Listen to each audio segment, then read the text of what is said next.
Guys, ang tip natin ngayon, simple office bag.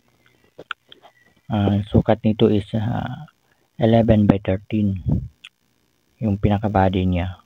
Ang yari niyan is 10 and a half by 12 and a half. Ganun yung pangyari niya kasi 1/4 kabilang tahi.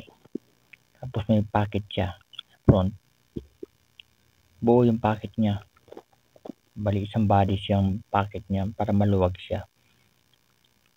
Tapos nilagyan natin sa halos biniyak natin siya. Tapos may foam to siya sa body. Yan, binibisting na natin yung foam. Yung sa back, nakabisting na eh.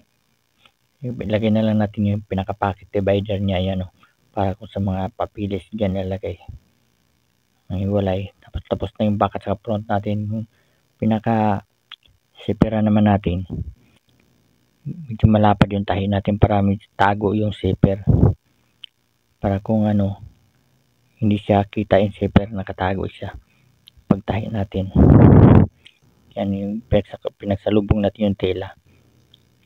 Tapos dalawa yung slider pag sa body. Yan, tapos na siya. Tapos ngayon gumawa tayo ng pinaka-handle niya, ang 12 inches yung haba ng handle niya. Yan, 1 and a half na strap yan. Tapos kuha tayo ng 5 inches na tela, titiklopin natin, tapos itahin natin siya patiklop.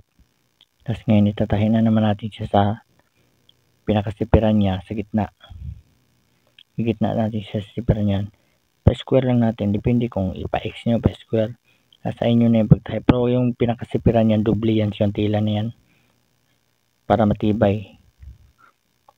Parang sa panagsaklup lang yung na yan, tela na yan. Ang sukat ng tela na yan is 4 by kasi ito ang labas niyan eh. 4 by 14.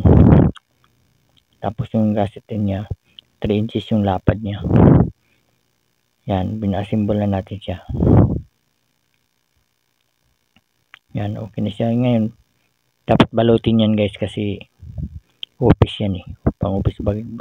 Hindi ko lang binabalot yan kasi para makita nyo agad kasi mahaba ng oras magbabalutin pa. Pero dapat babalutin yan para malinis talaga siya.